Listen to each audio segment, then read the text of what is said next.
皆さんおはようございます。はい、このように、主にあって愛するこのサンル教会の皆さんと愛ができたことを本当に嬉しく、思っています。そうですね、久美子さんからの、紹介がありましたが、今日本に来ては、そうですね、34年経ってるんですね。多分初めの予定としてはこのように長くいるつもりじゃなく、多分 4,5 年にあったら国に帰るということで来てたんですが、もう逃げて結局はねこうなったんですね。でも今考えてみたら、これこそ本当に私にとって神様が用意してくださった一番素晴らしい最高の道ではないかなと思いますね。それで今30年の後には皆さんとこのようにね出会うことができて感謝かなと、思います。まだ、イヨンス先生の名前は結構ねずいぶん前から多分20年も前でしょうかねの知っていて、たまにうちの教会にね、このような賛美の働きをするから伝道とかね何かのところでね呼んでくださいという案内とかずっとあったんだけど、なかなかなぜか交わりがなく、久美子さんを通して去年初めて知り、そうですね、それで去年は先生が一回うちの教会に来てくださって素晴らしい交わりを持つことができたんですね。うちの教会そんな大きい教会ではありませんで、多分このぐらいでしょうかね。多分空間としてはこれよりもね小さいかも狭いかもしれません。その上に3階建てなんですけどめっちゃ急なんですね。建坪20坪だから3階に行くのにこのような階段じゃなくもうまっすぐの階段で、それも1メートルぐらいであるので、初めての年配の方々は教会に招かれてあそこの前に立つ瞬間、階段かその世はなんとか登るんだけども、それからもう来れない方は結構おられるんですね。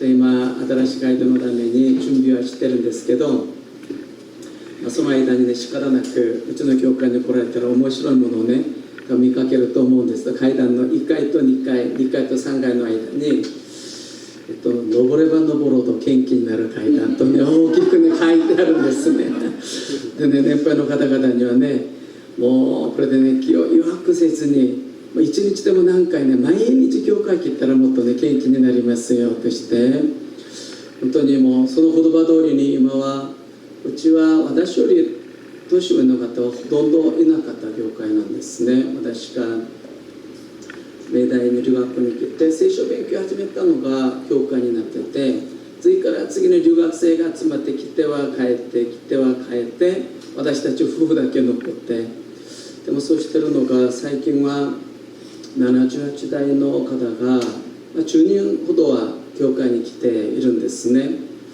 で最近私に与えられた思いとしては、これから日本の木はリバイバルの木は年配の方々にある。ハレルヤ。大体日本の先生と教会行ったらね、うちはね老人ばっかりで何も、ね、できません動けませんとかね、いろいろあるんだけど、本当私には不思議にこれからの日本の選挙、それはね年配の方にねかかっているということですごく楽しくやっているんです。もし Facebook なさる方はねぜひ入ってみてください。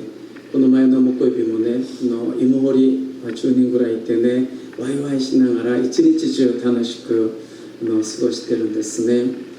まだうちの教会はね70、80初めて教会来る時には携帯持ってない方も多かったんですね。あってもホールダーフォンでも今みんなねスマートフォン持ってるんです。もうとにかくねだからこれからみんなねスマートフォンね作ってください。生活保護で年金でね無理ですとみんな言ってるんですけど、とにかくもうずっと口説いてみんなねスマートフォン持ってるんですね。私いつも言うんです、ボケるよりはいいでしょうね。スマートフォン持ってね新しい世界が広がりますと、その中に入ったら一日中楽しめますと。で私がね何かね発信したらいつもハレルヤアメンだけでもいいですよをしながら、うちの教会もほとんどの知らせとかもいうのは全部日本の LINE というんでしょうかね、主にカカオトークとか LINE を作って、これで全部やってるし、何かのことがあったならば、すぐね写真載せたりとか、病院入院したとしたらねで写真載ってくださいとか、そういうことでとにかく楽しくやっているところであるんですね。そのおかげで久美子さんとの出会いができたんですね。私はもう音楽のためで、本人の牧師がいて、水曜日と金曜日のものをね、彼はちょっと裏ができるんですね。だから私たち何もできないとしてでもちょっと顔を売りましょうとしてね、賛美の30分だけでも、一応ね流しましょう。教会があるよ、生きてるよと叫びましょうということがきっかけになって、久美子さんがここの教会ちょっとね賛美がね面白い、生きてるということが一つきっかけになったんですね。今日も大体そのような話をね持っていくかなとは思うんですけど、私は他の教会に行ったらね大体このような話を始めるんです。このリー先生は同じ幼稚園なんですね。でも私はあえてね献身者になっても多分ね初めからじゃないと思うんだけど、韓国にいる時にはいいという名字あんまり面白くなかったんです。ご存知の方いらっしゃるかもしれないけど、韓国はキム・イ・パクという名字がね全国民の 70% ぐらいになるんですね。日本はもう数えきれないほどあるじゃない。今でもこんな名字あったかなという。韓国の南山というねソウル真ん中の山でね登って石を投げたら金、イ、パク誰かがね当たるよということで、なかなかこの名字ねそんな好きじゃなかったんですね。誰もいいがであってね。でも選挙の働きをしながら歩いからこの名前すごくいいかもと知ってるのが、ヨンス先生はリーと読まれるんですけど、私あえてね南の方はほとんどイーとよく読むんですね。日本に来たらみんなリーと呼ぶから、その生きたのが悪いからはねあえてねイーと読んでくださいとね。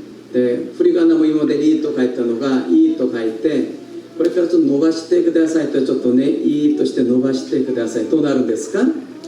一回言ってみましょうか。そう、いい先生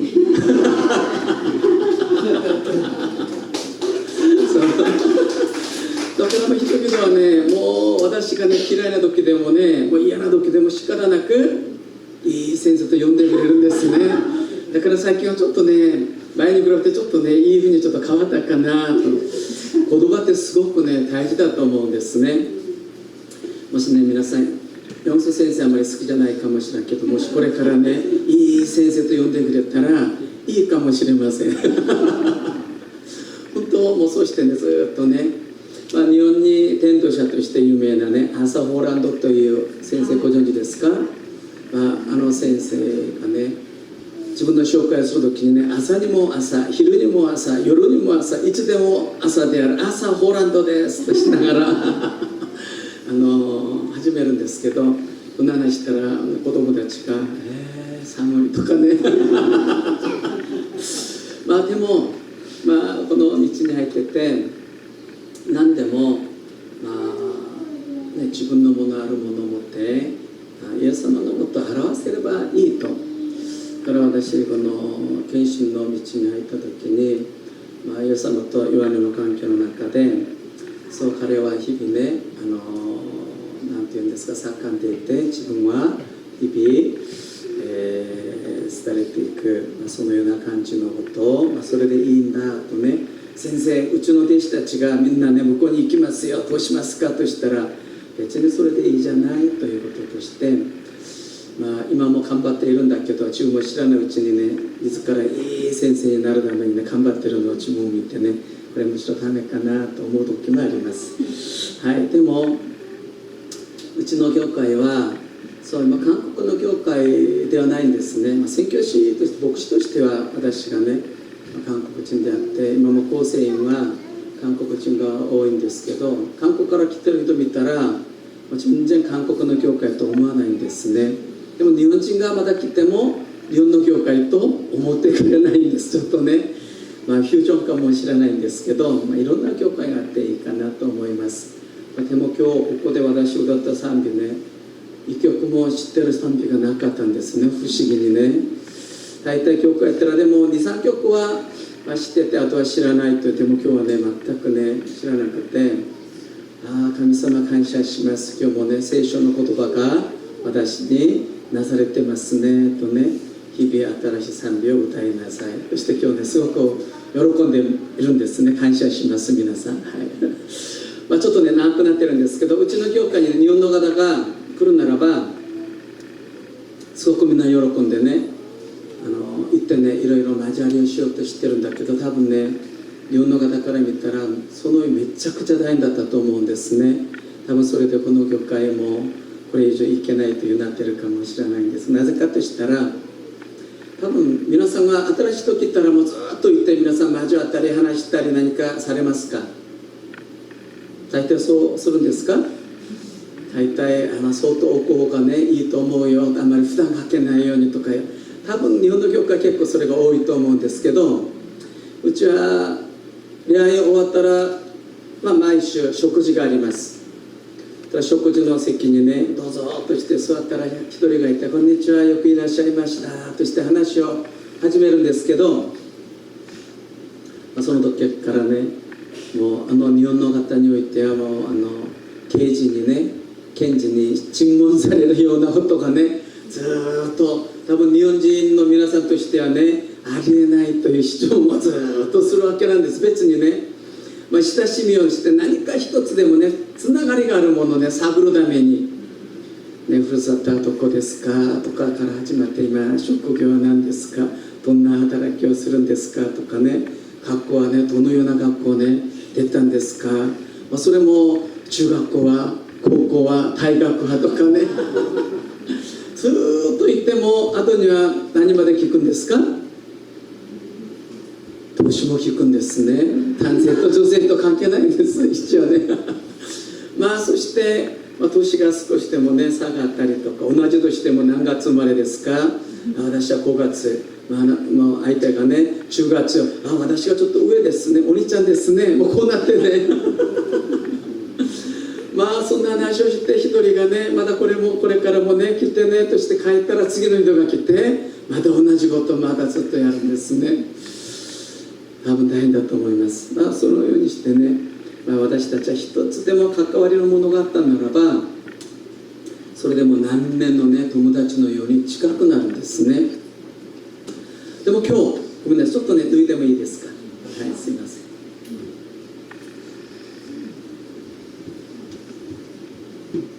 今までは半袖だったのがちょっとしてね暖かく、大丈夫ですか？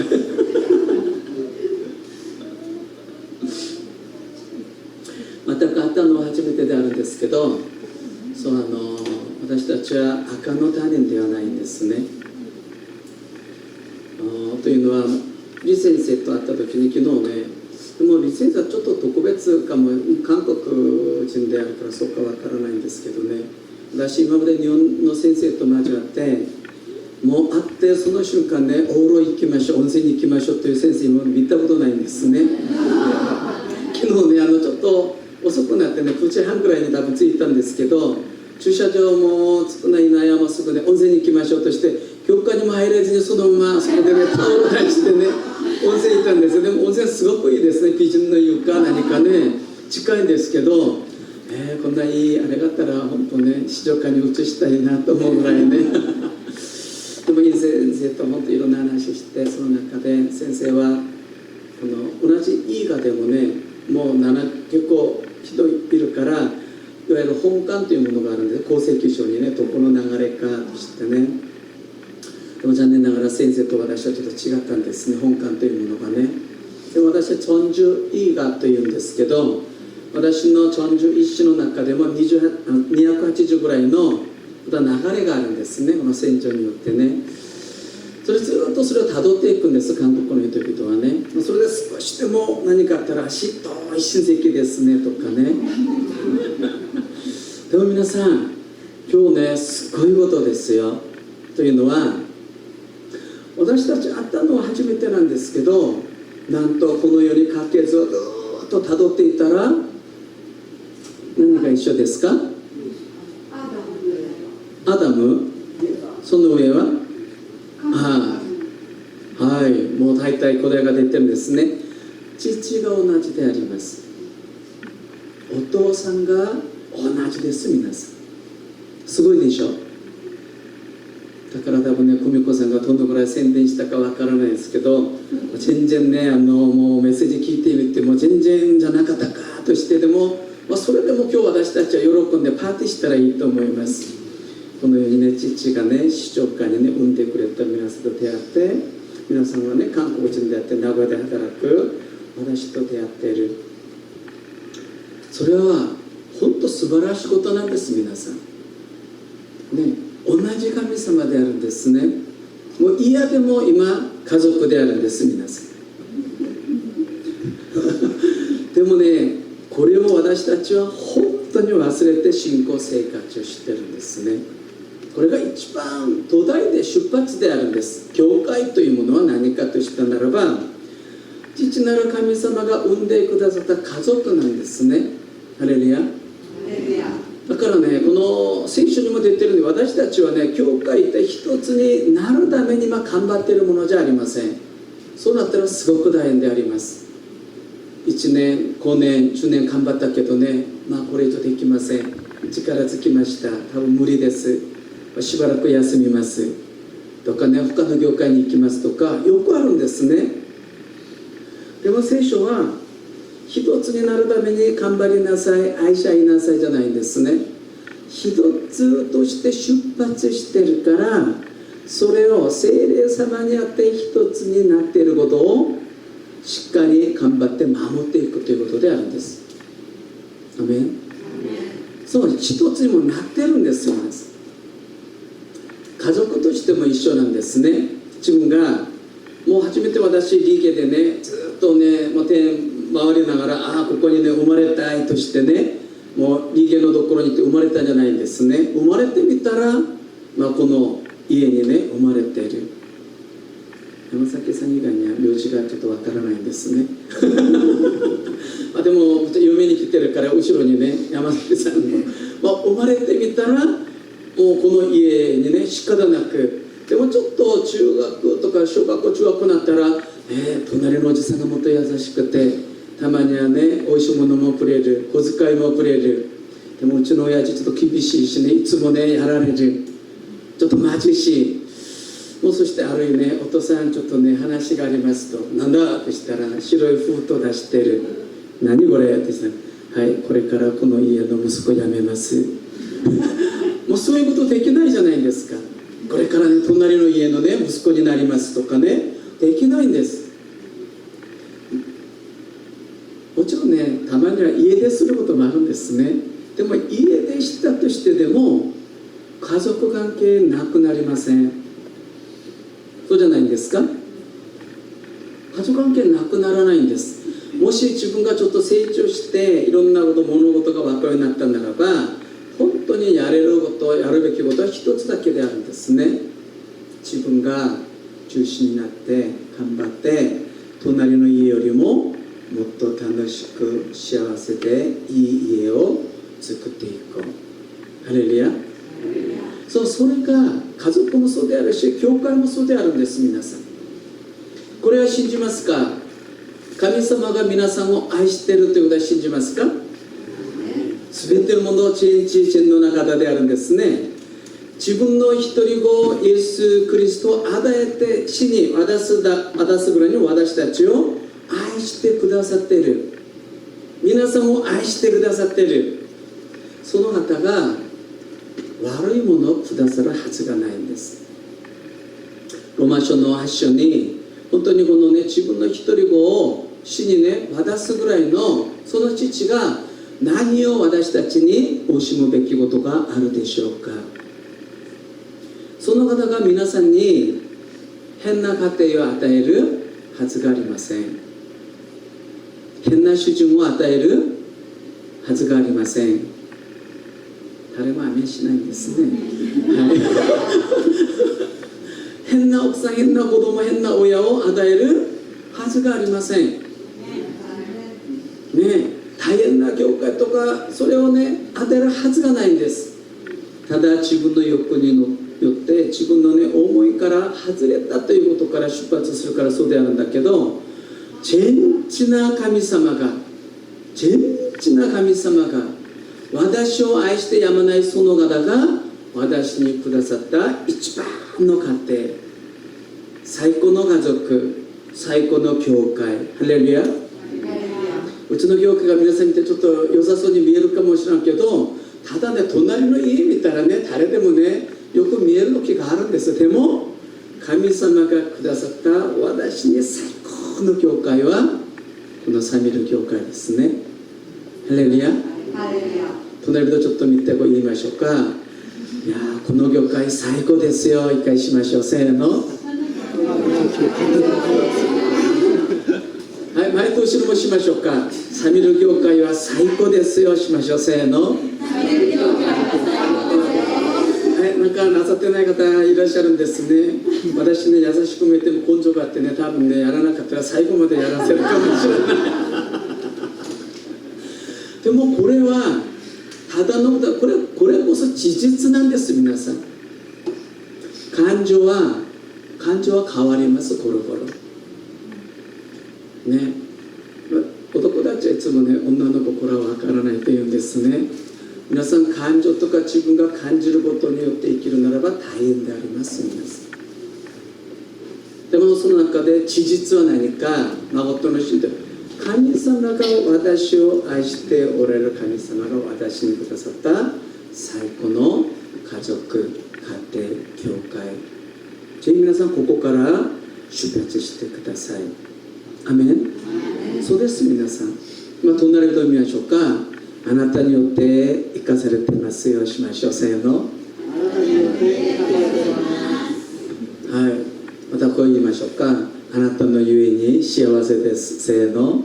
あなたのゆえに幸せです。多分ね今日家に帰ってね、これもう朝昼晩1日3回だけいてでも全てのことが変わると思います。皆さん、なんであんたのような人と出会ってもう後でもし2分の時間にねこの話ちょっとねもっと深くするかもしれませんけど、そう、もう本当皆さんがね実はそれは間違ってるんです。皆さんでも皆さんが事実だと思ってる。事実は目に見えるもの、自分が感じるのが事実じゃありません。神様がおっしゃったことが変わらない事実で真理でありますね。ここからね出発してください。ハレルヤ。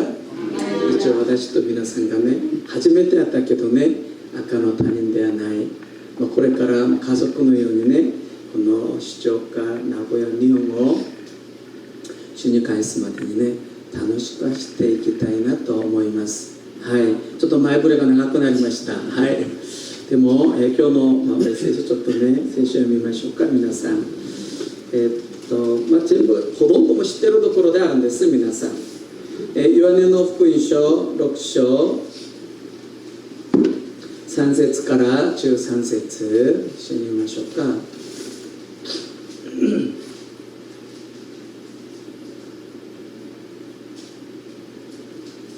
ヨハネの福音書6章3節から13節はい、それじゃあ声を揃えて私新海訳です一緒にね読み上げましょう。せーの。イエスは山に登り弟子たちと共にそこに座られた。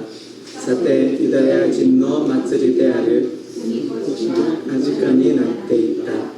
イエスは目を上げて大勢の人の群れがご自分の方に来るのを見てピリポに言われた。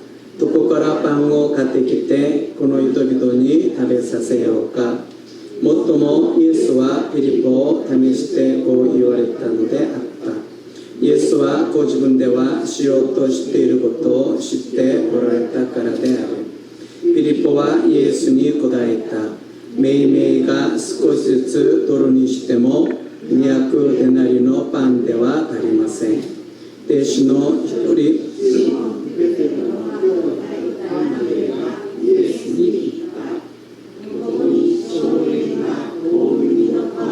5つと小さい棒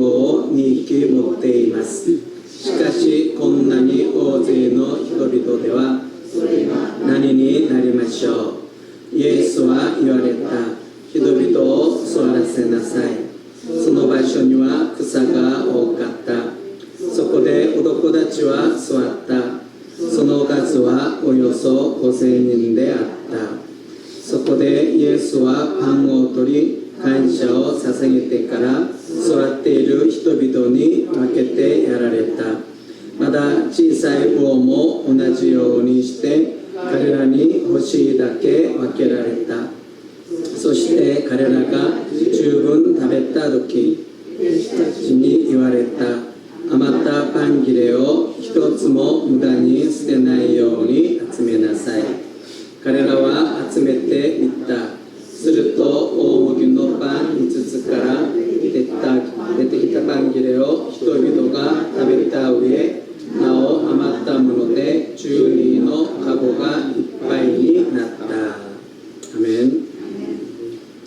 この箇所はほとんど皆さん分かっているところなんですね。福音書は4つの福音書に全部書かれてあります。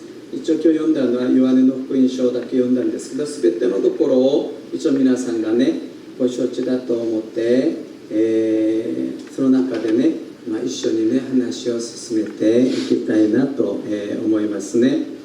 でももし時間がちょっとあれであって最後まで語らないかもしれないので、皆さんねタイトルだけでも覚えてください。タイトルだけ皆さん一緒にちょっと読んでみましょうか。せーの。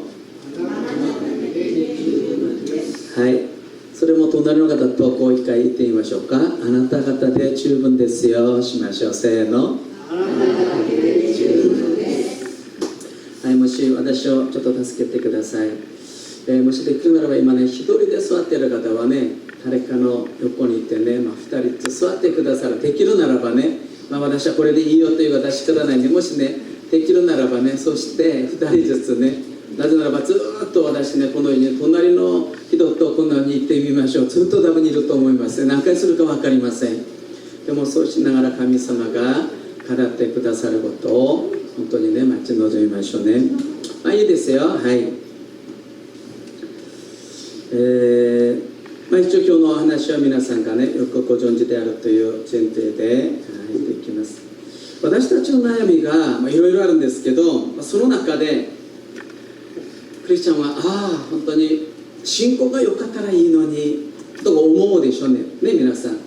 李先生のようにね、4先生のように信仰があったんならば、奥さんの信仰があったらこんなものも乗り越えて何もね心配することないのに、いつも信仰が足りなくて大変とかね、いつも先生が何かお願いしたらすいませんちょっとね信仰がなくてできませんとかね、いっぱい皆さんあると思いますね。一つ聞きましょうか。皆さん、本当私たちの問題はある問題があるから、問題よりもね信仰がなくてなかなかねそれで悩ませることが多いかと思うんですけど、一応自分の信仰って何点くらいか採点してみてください。後でちょっと聞きますね。はい、何点くらいかちょっとね、はい、30秒くらいねあげますね。自分のことはあんまりね考えたことないとしても、他の人のことはちょっとねたまに考えたことあるかもしれません。今日先生いらっしゃらないからうちだけの話でね、四須先生の信仰って何点ぐらいでしょうか。多分怖くて言えないんですね。後になったらちょっとね変にね口滑っちゃったらね大変であるんですね。はい。そしたら久美子さんしか知らないから、久美子さんは何点ぐらいだと思いますか。はい、自分ですよ。4先生怖くて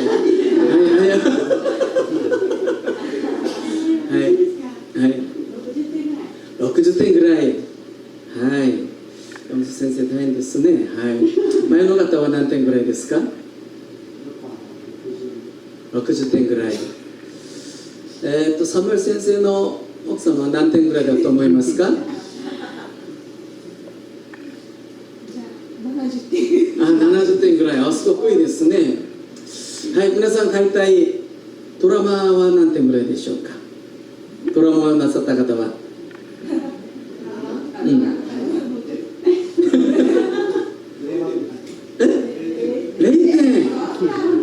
そんな大変ですね。そしたら皆さん4先生も大変ですね。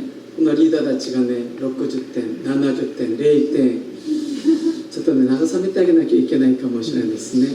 一応ねこんなことを皆さんがね何点ぐらいだとね自己採点をしてください。でもねこの信仰というものが何かによってね採点も全部変わるんですね、基準がね。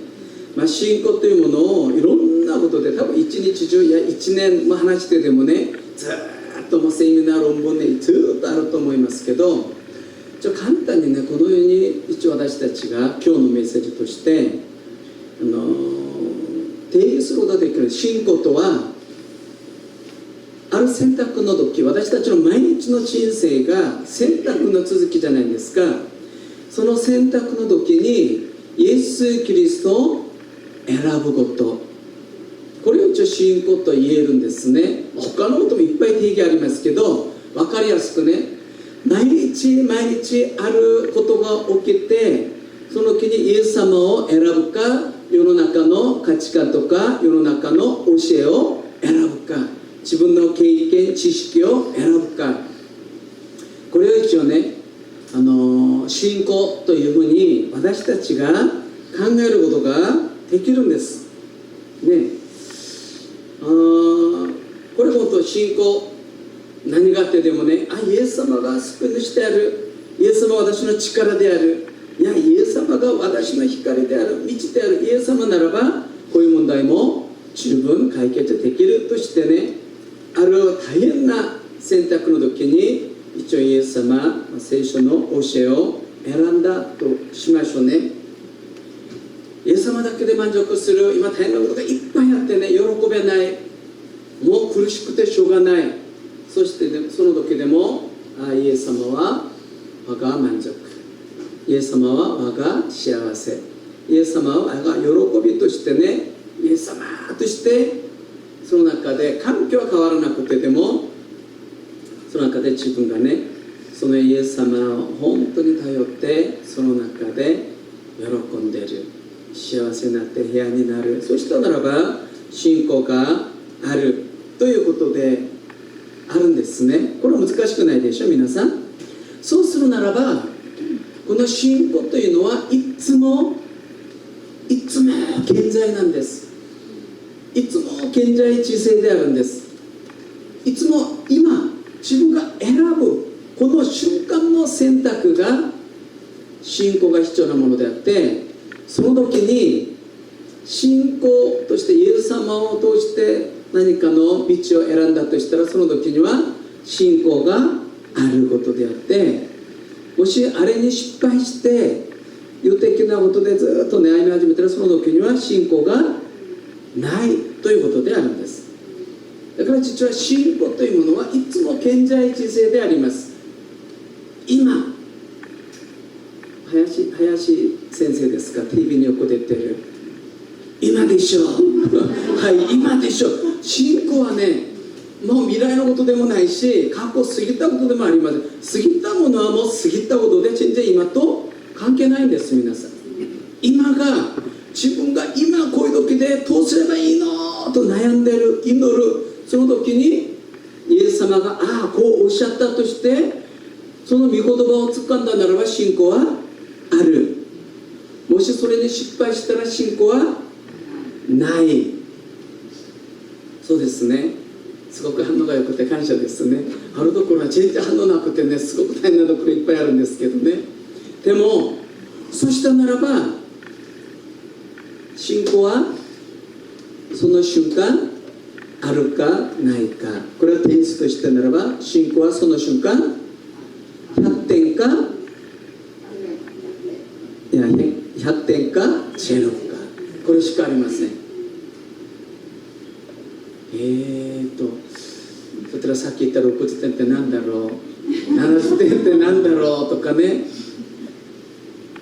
そうヨンス先生と私はね、皆さん95点ぐらいちょっと知ってくださいね。そうヨンス先生とかね、このいい牧師ね、そう95点、これは何だろうとした時に、本当に皆さんこれは私たち信仰生活するのにすごく大事なことであるので、ここがちょっとねちゃんと整理できてないからみんな大変であるんですね。この私たちが今60点、70点、95点、ちょっと0点はちょっとでもね、これからちょっとね、誰かがね、何点ですかとしたら違うお題しましょうね。びっくりしましたね。でも、こうした時に難点としているのは、実はね、その難点というのが変わらずに、またこの成長してこうなるとか、変わらないあれじゃなく、今ように信仰というのはその現在、その瞬間、イエス様をその教えを選ぶかどうかね、100点か0。そしたら私たちが思ってるのは信仰が弱くて、信仰がなくて、ね、山本先生のように信仰あったらいいのにとは何かとしたら、ただ95点とします。これはいつまでも95点、いつまでも99点、いつまでも私はもう教会来てね、1年ぐらいだから5点、そうじゃなく、それはその選択の瞬間にイエス・キリストを選べる確率だと思ってください。だから一応4000とか私は牧師として宣教師としていざという時に、聖書もイエス様の神様のいろんな経験もあるし知っててね、95% ぐらいの確率を持ってイエス様の道を選ぶことができるんです。ハレルヤ。でも今60点とおっしゃった方はこれが6割なんですね。だからこれがね、もう 90%、95% だったら毎日ある面ね、信仰の道を歩んでいって毎日楽しく天の御国を味わうことができるんです。でも5点、10点としたら外側が頑張ってでも 5%、10% になるかもしれない。でもいつも選択の瞬間にイエス様を選ぶかどうか。だから信仰はその瞬間のね、いつも現在を問うんですね。これがよく理解できなかったならば、私たち聖書の人物をね、なかなか理解できないんです。アブラハム、別名が何ですか？アブラハムの別名、そう、信仰の父ねえ、旅では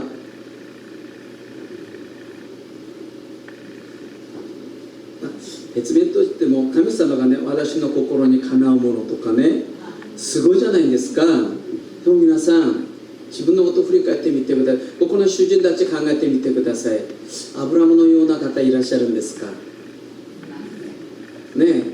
これいないというのはね、いい横で信仰を持ってるとそういう意味じゃなくね、ある大変な時にね、この人私の奥さんじゃない、もう妹ですからどうぞ好きなように、そんな主人ここにいらっしゃるんですか？いないんですね。でもね、信仰の父とかねしながらね、今私たちね習いましょう。このアブラハム習ってどうするんですか皆さん。旅でもう一番最高の信仰の持ち主であるんです。でも堪忍してる、嘘ついてる、殺人してる、それね、なかなか理解ができないんですよ。アブラハムの信仰の点数何点ぐらいですか？多分 99.9 点でしょう。旅で 99.9。でももうすごい大変なことになってるんですよ。イスラエル民は神様によっても40年間いろんな奇跡を見ました。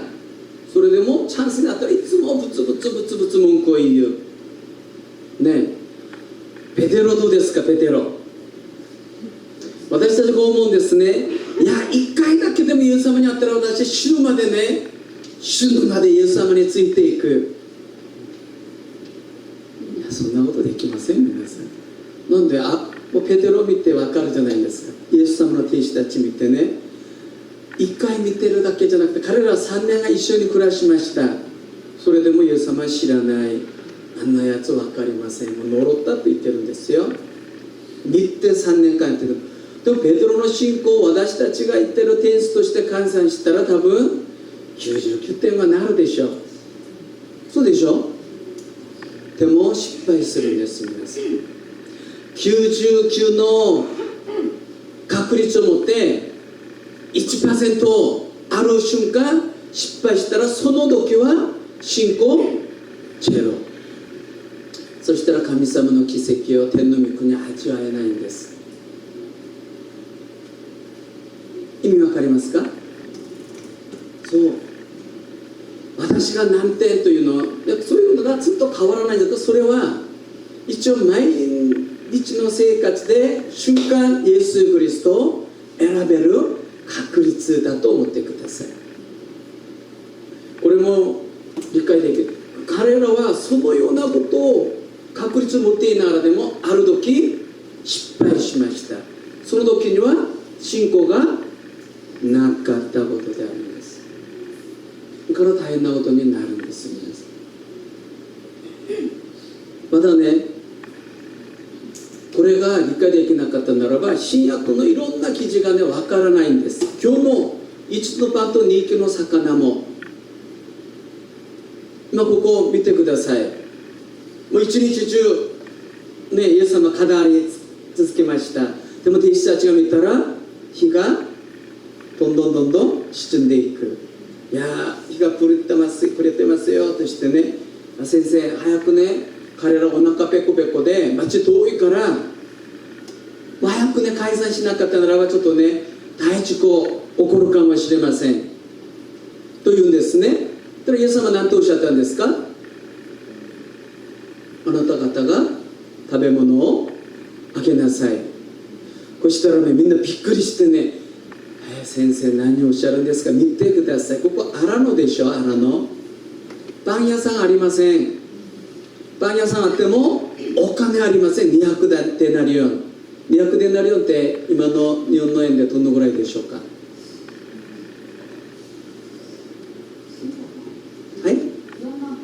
はい、4万か5万。はい、1番4万か5万。はい、2番、はい、200万円。はい、他の方は、一応大体ね、1デナリというのがその当時の、大人のね、一日の賃金だと思ったら、大体ね200万とかね、もしね300万もなる。そのぐらいお金ありませんとか、これがダメ、あれがダメ、これがダメ、問題、不足。こうした時イエス様が、あなたたちは何を持てるか、ちょっとあるものを持ってってくださいとしたら、多分ね、みんなに知らせたかもしれない。ある少年からね、これがありますと。パン5つと魚2匹。でもこれで何になるでしょうかとして持ってくるんですね。ここでね、もしこの子供にね、信仰があったとしようね。あったとしたら何点ぐらいですか？5点もならないでしょうね。でもこの弟子たち、12弟子は彼ら信仰提出としたらもう95点ぐらいみんななるべきでしょう。イエス様とずっと暮らしてね、イエス様いろんな奇跡とかたくさん見ました。そう、でもこの時にこの問題の前で弟子たちの信仰はゼロ。すごいですね。弟子たちの信仰は0点、95、99ぐらいの確率を持っていながらでも彼は信仰がなかったんです。この子供、その日初めて来たかも 2,3 日前から来たかわからない。で、うちの先生が何かね、ちょっとあったらね、何かね、すごいことなさるかもしれないんです。何か持ってるものないんですかとかね。でも子供たちがね、自分のものを持ってくるのはすごいことですよ。まずなかなかできないんですね。親にもあげません。はい。おじさんおばさんにもあげません。はい。でも一応ね、持ってきたらその子供がイエス様を知ったならばどのぐらい知ったでしょうか。なかなかね。でも本当にもう確率としてはもう例に等しいその確率を持ってかけてみようか。そしたらそれが一応信仰があったということであります。だから私たちは今ね、信仰がないから動けないということがいっぱいあるんです。富さん、そうするならば新約のことをちょっといきましょうか。新約の時代、皆さん12年間長血を流した女してますね。この女はイエス様のこの衣の房をね、触っただけ、あそこに来るだけでも奇跡なんです。普通にはそんなのに来れないんです。まずね、12年間ね、全てのものを使って体弱くて多分一人で歩けることもできなかったかもしれない。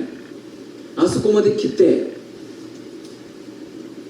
ね、まだね、あそこ来る時にね、そのような血を流している人々は100メートルの周りに人々が見えたらどうしなければいけないんですか？避けなければいけない。人々をね、避けさせなければいけないんですね。叫ぶんです。私は汚れてるとかね。そうしなくてその人が近づいて触ったらその人が1週間動けない。そうそう。でもこの女はとにかくね、もうそれも隠してきてるかもしれない。でも近づいてきました。もうタイの男たちがね、ひしめきしてる。あの中でイエスのところまで行くのはすっごいことだと思いますよ。誰か触った？先生見てください。どう分かるんですか？いや、誰か触ってる。はい、私です。そしていろんな事情を話したら、イエス様は何とおっしゃってるんですか？このような信仰は言ったことあなたの信仰通りになりません。そうでしょ。100人第一を見ましょうか。自分のしもべが病気にかかっている。そしてね、まだしもべを送ってね、うちのしもべが病気ですよ、助けに来てください言ってる途中にね、100人第一と会いました。そしたら100人第一何とおっしゃるんですか？私があなたの家に行ってね、癒してやろうとしたら、100人第一が何と言ったんですか？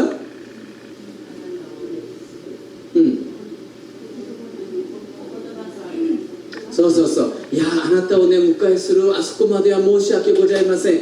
ただ言葉をください。私の軍人であって、上に長官があって下に部下があります。言葉さえ行けとしたら行って、来なさいとしたら来ますと。そしたらまたね、すごいとしてね、この100人隊長ってね、ヘブリ人じゃないんですよ。そうでしょ。ローマ人なんですね。また皆さん、スロバキアの女って知ってますか？カナン人の女。自分のね、娘がね、人や悪霊にかけてね、死にかけてる。イエス様助けてくださいとして来ました。そしてイエス様が、いや、子供のパンをね、犬にあげることはできませんとしたら、もっともであります。でも子犬も主人の食卓から落ちたパン物を食べますと。まだイエス様びっくりして、この人も異邦人なんですね。こんな信仰を一緒で見たことがない。パルテマイも一緒なんですね。旅なの子イエスや。そしたらもううるさい、この罪人めとかね、もう騒ぐ。連れてきてください。何を願うか見てほしいです。私がそれがね、できると信じるのか。はい、そうです。あなたの信仰通りに、言葉通りになりなさい。皆さん、私たちは信仰をすっごくね、もう1年2年5年聖書勉強して停止訓練していろんなことをやって、ようやく信仰がちょっと芽生うかなと思いますね。皆さんも、いや、私信仰がなくてできませんといつも俺は口癖かもしれません。でも100人第一をこのスロバキア女、ね、カナン人の女ね、パルテマイとかね、中年と長血を流した女、この人々をイエス様はいつ会ったんですか？聖書勉強したんですか？停止訓練したんですか？でも不思議ですよ。イエス様がこの信仰は立派である、こんな信仰今まで見たことがない。そうでしょ。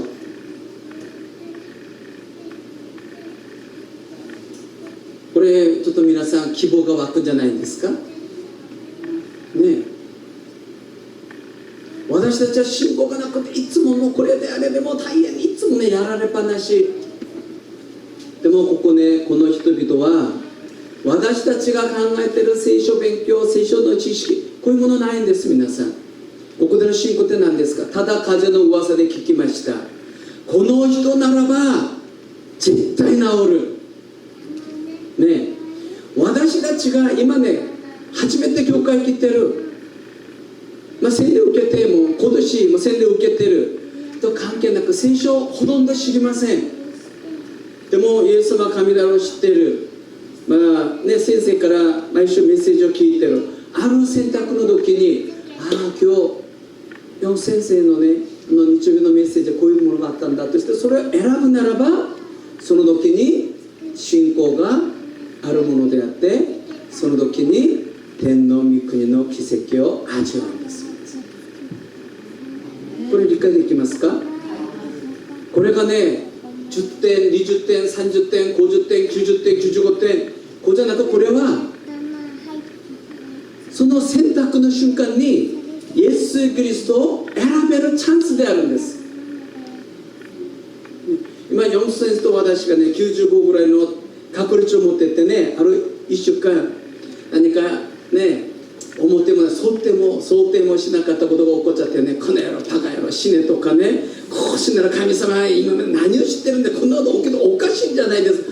こうしたならば95ぐらいチャンス持ってるんですけど、神様がお前この1週間あんたと私は何も関係ありません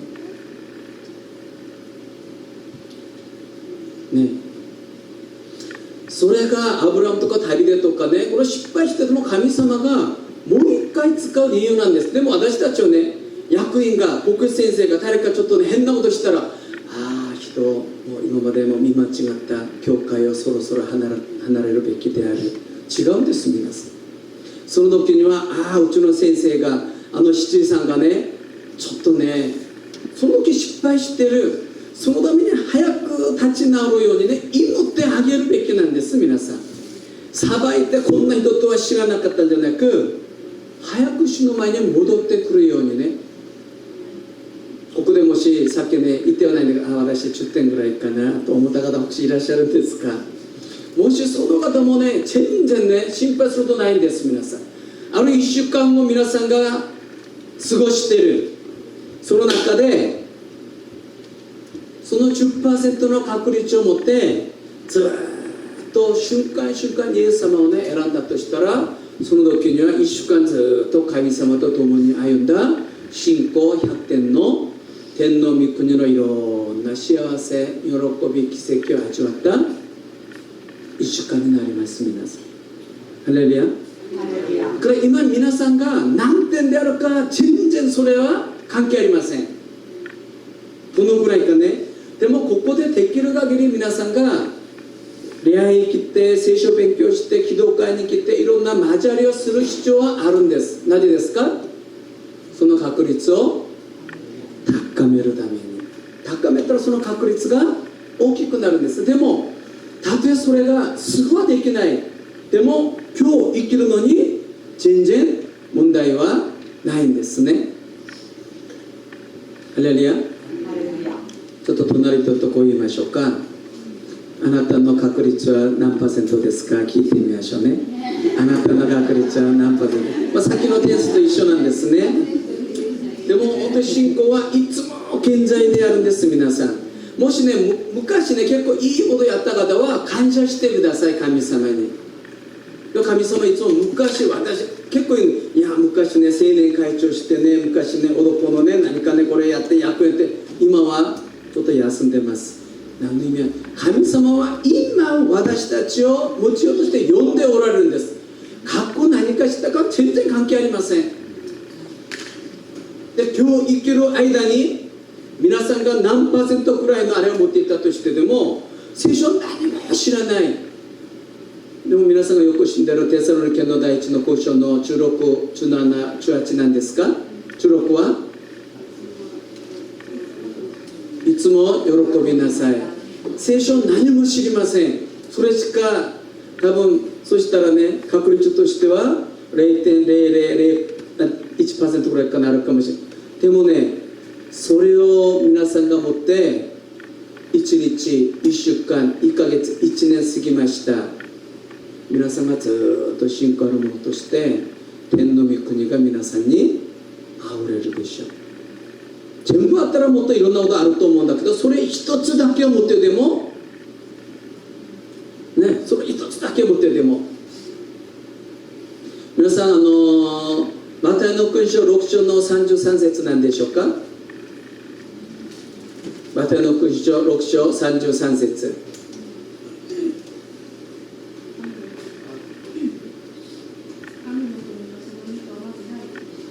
はい、その次は、そうすればそれに加えてこれらのものがすべてある。はい、その次は、だからそのための心配を無用です。そのことはすぐ心配します。どうかその日に十分であります。はい、素晴らしいですが、だから心配は無用です。心配無用。ここにも大きくね、心配無用一つかけてください。心配無用。もう分かりやすいじゃないですか。もし聖書にね、心配無用、もう私たちは毎日朝から晩まで目開けたら心配の連続で生きてるんです。でもね、イエス様の言葉、心配無用ですとあったら、それを思い出してね、瞬間何があってでも心配無用としたならば、いつも喜びですって言ったら、その時に天の奇跡が皆さんの上に注がれるんです。これが信仰とは何かね、今のままで、皆さんの今のままですごいことが起こるんですね。このところでね、もう一回ね、最後に見たいと思うのは、私たちはいつも自分にないものに関心があるんです。例えば何ですか？お金、健康、知識ね、うちの主人はなぜ課長しかできないかなとかね、うちの子供ちょっと勉強できないんじゃないかなとか、ずっと何がないものがいつも関心だって、私たちの祈りの課題はほとんど、神様私愛しておられて、これちょっと満たしてください。いつもないもので、もうそれが私たちの全ての一の関心事ね。でも神様は私にないものには関心がありません。だからいつも神様とね、通じないんです。皆さん、もし私に絶対これ欲しいと言ってるのに、今日私にないというのはなぜないでしょうか？そう、はい、ハレルヤ。神様が、私は必要として、神様が、真実な神様が、私を本当に一人子を当てるほど愛してるその神様がいらないと思ってないんですよ。でも私はこれが欲しい、あれが欲しい、これをください、主人がもっといい風にしてくださいとかね、奥さんの心が病むようにとかね、ずっとやるんですよ。でも皆さん、今日のところから見てください。ある問題があってすごい大変な時でも、私たちその問題の時に、イエス様の十二弟子も日が暮れてます。町遠いんです。食べ物ありません。パン屋さんありません。お金ありません。これ荒野ですと。これが全部問題とした時に、イエス様はこうおっしゃるんです。あなた方に何がありますか？あるものを持ってきてください。私たちは自分にないものでもう大変です。でも神様は私たちにないものはもう主が与えてないから、あなたにあるものを、それを持ってきてください。それを持ってこの素晴らしい奇跡をなさるんです。ハレルヤ。ぜひ皆さんこれを覚えてください。これからは信仰とは何か、自分にあるものをずっとね、神様のものに持っていくんです。例えば自分の主人が50点しかならないでも、神様この50点しかならないこの主人何に使えるんでしょうか？でもどうぞ主を用いてください。ハレルヤ。うちのね、もうお金あんまりありません。でもあなたの世界選挙のためにこの家を、家庭を用いてください。多分その時からいろんなものが変わると思います。皆さん、今日の話はまさにそうなんですね。私たちはいつもこれが足りなくて、教会もこれがあれが足りなくて、でもこのぐらい30人いるじゃないんですか。ハレルヤ。それが今日の話であるんです。あなたに何があるんですか？それを持ってってください。今日のタイトルは何ですか？あなただけで十分です。ここ見たらね、一番ね、信仰を表すべき者たちがみんな倒れてるんです。ペテロ、中二弟子がみんなね、大変と言ってるんですよ。本当に信仰を表して何かすべきの人々がみんな倒れてる、動いてない、役に立たない。そう、皆さん教会来てね、みんなね疲れた顔してね、みんな死にそうになってね、仕方なく教会来なかったらいい先生まだね、いろいろここで言われるから嫌だなとしながら、もし育てたとし、もしその時でも皆さん誰か一人が主よ私を用いてください。そしたらその人によってそのイエスの教会が御国に変わるんです。この子のね信仰ね、それによって男だけ5000人1万人2万人かもしれない、その人々がみんな幸せになりました。天の御国を味わいました。それで余りました。ハレルヤ。隣の人見てこう言いましょうか。心配しないで私がいるから一回やりましょうね。はい、いてください。はい。そう皆さん、もう私に何がないということが全然問題じゃありません。あるものを持って主に捧げたら。だから私も教会小さい頃にはいつもこれを覚えながら、神様うちにはこのようなお金もないこの人しかいません。うちの教会も建てる時に自分の家を持ってる人が一人もいませんね。みんな留学生であったからね。それでも今ね一応教会がね自分の教会としてね立っているんですね。普通何もできないこといっぱいあるんです。でも皆さん教会の家に行ったらもう問題だらけですか？チャンスです。チャンス。どんなチャンスですか？自分の信仰を表すチャンスね。自分の信仰がもう95点99点にならなくても全然大丈夫です。今あるものを主よ、私を用いてうちの家が最高に幸せで最高の天国になりますように、そのために神様が皆さんを先に呼んでくださいました。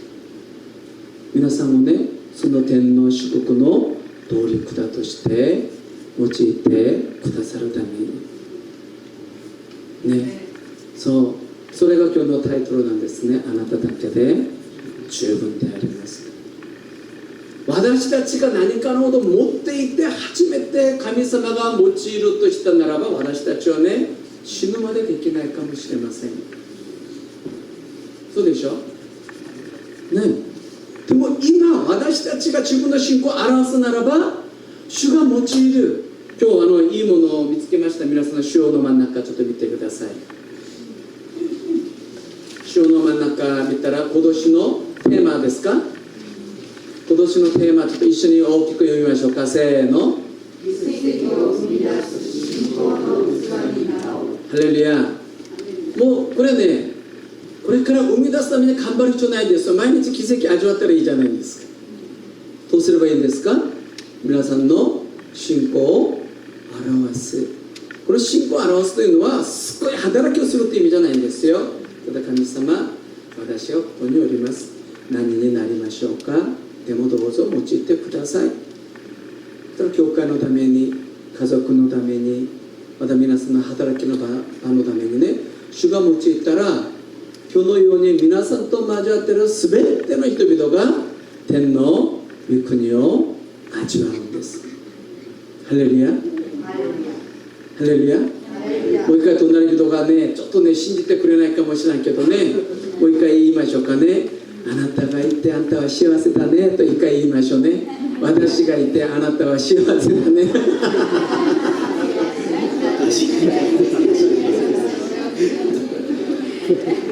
皆さんこれが信仰なんです。皆さんこれが信仰なんですよ。皆さん何があって初めて喜ぶ、何があって初めて変わるとか環境が変わるとかそうじゃないんですよ。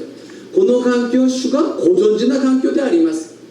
主はご存知であって愛する私をこの中に入れてくださってるんですよ。でも私はこの環境を変えてください。神様はこの環境の中で私たちが信仰を表したら天の御国を注ぎたい。でも私たちは自分の思いでこの環境を変えてください。変えてこの戦いを毎日するから神様が悩んでる。うちはねすごいものですよ。そのチェンジでの神様も悩ませることができる人々すごいものですよ。私たちはでも皆さんこれを考えたら、これからもう今日もこれからもどういうような大変なことが起こってでも心配いりません。信仰を表せばいい。信仰を表す時には、私にあるもの、主よこれが何になるでしょうか。そうですね、実は、私の家内が去年の12月ね、肺がんというふうにね言われて、すごくいろいろやってるんですけど、すごくやるというよりもね、もう平気なんですね。でも感謝なのは、病院でもね、いろんなことがあってね、手術しましょうとか、抗がん剤とか放射線とか言ってなく、また今度また見ましょうとかね、これがもう1ヶ月2ヶ月、これが10ヶ月くらいになってるんです。本当不思議であるんです。ただやったとしたならば祈りだけであるんだけど、私も家内も、神様これを癒してくださったらこれから頑張りますとか、早く癒してください、こんなに頑張ってるのにね、早くしてね、北海道から沖縄までね回るようにさせてください。別にそんなふうに祈ってないんです。癒してくださったら感謝であるんです。でもその病気そのままでも、主よ全く元気な人よりも何倍も用いてください。そのような環境だったら、それによって交わり人が増える。フレルヤ、もう最近はね、癌というのはもう1軒隣の 2,3 軒だったらみんな癌と関係あるいっぱいあるじゃないですか。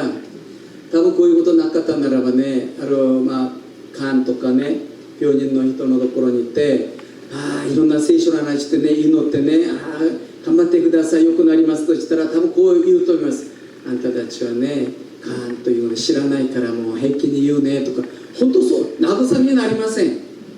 でもこのようなね、大変なことを経ってその中にいるならば、実は私もそうですけど、なんでこんな顔が明るいんですか、なんで笑えるんですか、別にいいじゃないですか、神様が共にいてね、ずっと注がれる。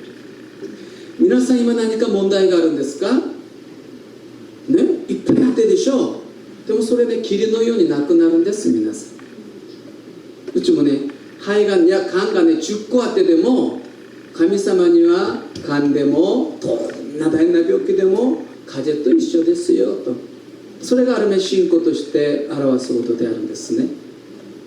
そう皆さん、神様が今日皆さんにどのような素晴らしいことをなさろうとしているか。でも神様は神格であるから、私たちが何から持っていかない限りではやりたくてもできない方であるんです。でもこれが何になるでしょうかとして持っていったら、すごいことが毎日毎日起こるんですね。ハレルヤ。皆さん、市長から来てよかったですね。この前もね、キム・ハジュン大使のところに行かれた方いますか？そうですか。皆さんあれ聞いて、やっぱりとして、その時私会えなかったんですか？皆さん、私もいてたんだけど、名古屋からその台風のそのね雨の中通ってね、小美子さんにね言われて、もし行かなかったら多分ね説教かなと思ってねでもあそこで皆さんが、やっぱりとして、やっぱり市長かという時が、そのようなセルフがね、大使から多分あったと思います。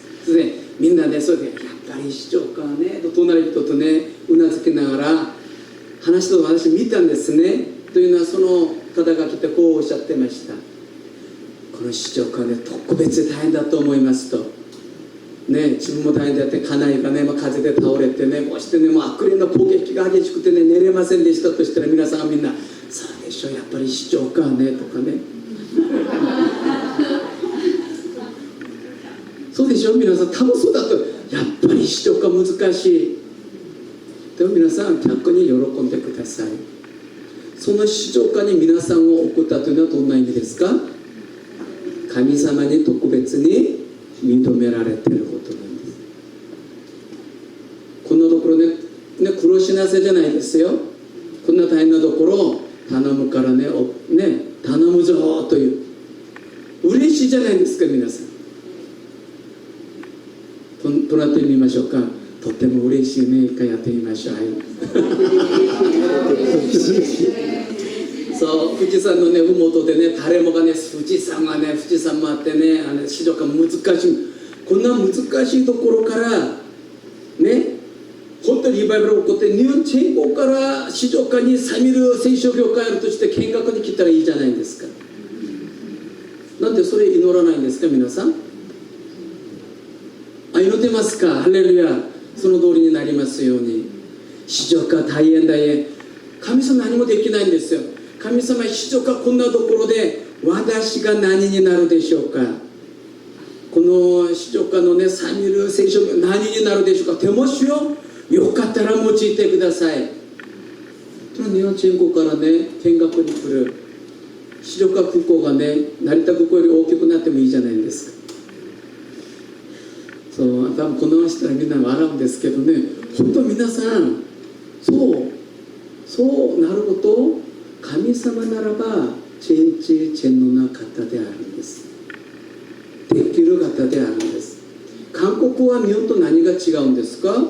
別に韓国こうなってるのは60年代以降なんですよ。殉教者、日本人がもっと多いんですよ、韓国人より。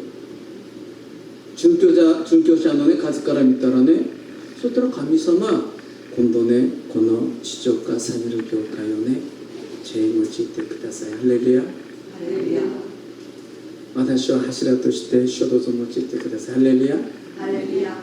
けど久しぶりにね、健さんが見えてるんですね。もう今日からね、まだいつ来るかおそらく神様、健さんをこの教会の柱にしてくださって感謝しますと。毎日言ったらどうなるんですか。そうなりますよ。そうなりますよ、必ず。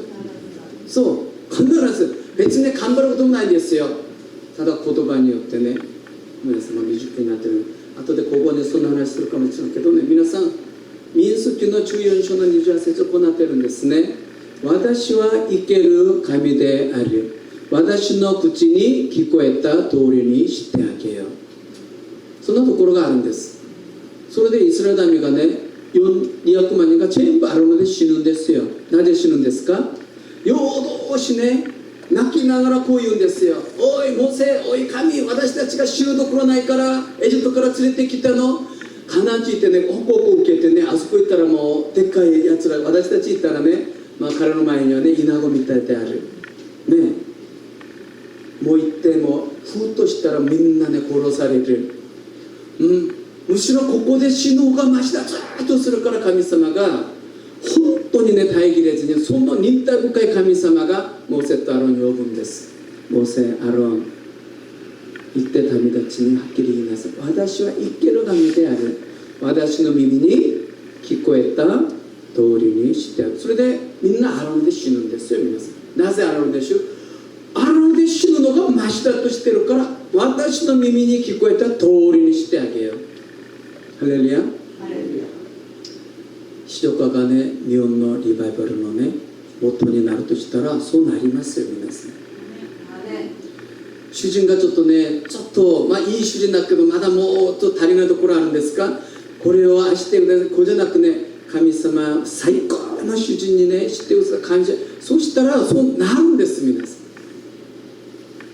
誰も雨しないんですね。私はそれで今結婚して35年になるんですけど、追い出されずにね今ね夫やっててね、お父さん父やってるんですね。でも私は本当ね、口でね、私ごめんなさい、この恋愛する時には本当ね大変な状況で、貧しくてね、計画でね、道が全然見えなかったんですね。今私の家内になってるんですけど、恋愛7年やったんですね。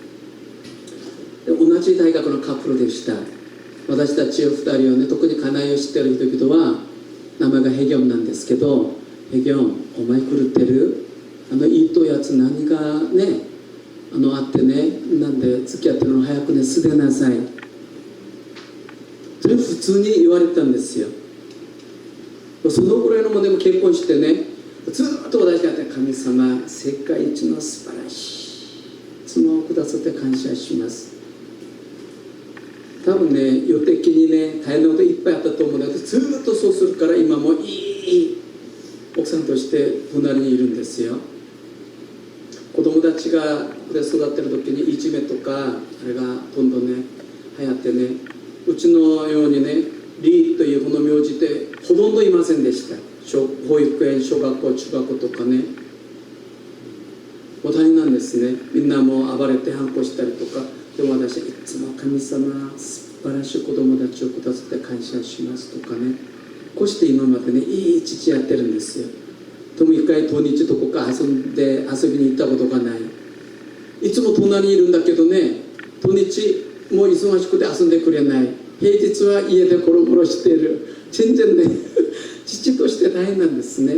でも皆さん、今日は信仰の話をしてるんですけど、そう、皆さん難しいことありません。信仰とはいつも現在、今日、今神様が呼ぶときに、選択の時にイエス・キリストを選ぶことである。そうしたならば信仰があって100点、そうでなかったら0。そのために信仰の神様を選べる確率を高めること。だから今の皆さんのままでもね、毎日奇跡を見ることができるんです。ハレルヤ。これ見なかったら悔しいじゃないの。そのために皆さん悔しいとほとんど言ってないんですね。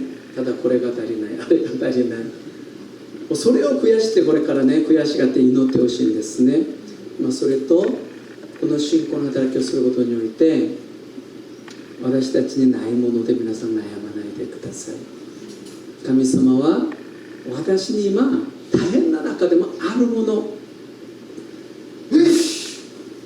今健康が100でなくてもいいので10しかないとしても、神様私ね、ほとんども10しか健康がない、でもこれでもよかったら用いてください。健康100を持っている人よりも大きく用いるんです。私中学しか卒ができませんでした。別に関係ありません。アメリカのティエル・モディという、ね、先生は小学校出てませんでした。それでもアメリカをこの霊的なもう大変なところからね、蘇らせてね、大リバイバルを起こすんです。皆さんハレルヤ。そう皆さん、このね、皆さんを通してこのサミル教会を通してね、来年ぐらいにはね、もう全てのねところからね、サミル教会ちょっと見学行かなくちゃ忙しくなると思います。隣とちょっと言いましょうか。これからちょっと忙しくなるかも。ちょっとはい、一回やってみましょうね。はい、これからね、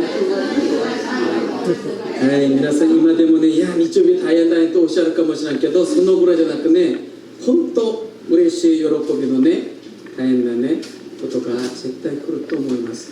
もしそんなことなかったら、なぜ苦労してねクリスチャンになるんですか。やめた方がいいじゃないんですか。苦労してそんなね、そう、この世で味わう、この世で考えることをはるかに超えるその楽しみ、その喜び、その平安、その幸せの奇跡、毎日奇跡を見るね、そのような皆さんになってほしいんです。はい、そのことをお祈りさせてください。恵みたいの豊かな父なる神様、感謝いたします。本当にあなたが愛しておられる四条川サミル聖書教会です。まだイオン先生ご夫妻とその家族であります。まだあなたがこの四条川の霊的な戦いのために選んだ本当に立派な兄弟姉妹たちであります。神様、本当に私たちがこれから信仰を持って主の前に立つことができますように。そう、私たち本当に何か足りないことは問題じゃないんです。私たちにあるものを持って主よ素晴らしいことをなしてください。主よ期待します。主よ私を用いてください。私の家庭を用いてください。本当にそれを通してこの教会が、この地域が日本中で一番主どうぞ最高の本当に自由に満ち溢れるそのような町となりますように。主よ本当に今日ここで一緒に交わった一人一人をこれからイエスと再び来られる日まで最高に用いてください。感謝します。感謝します。イエス様の皆によりお祈りいたします。アメン。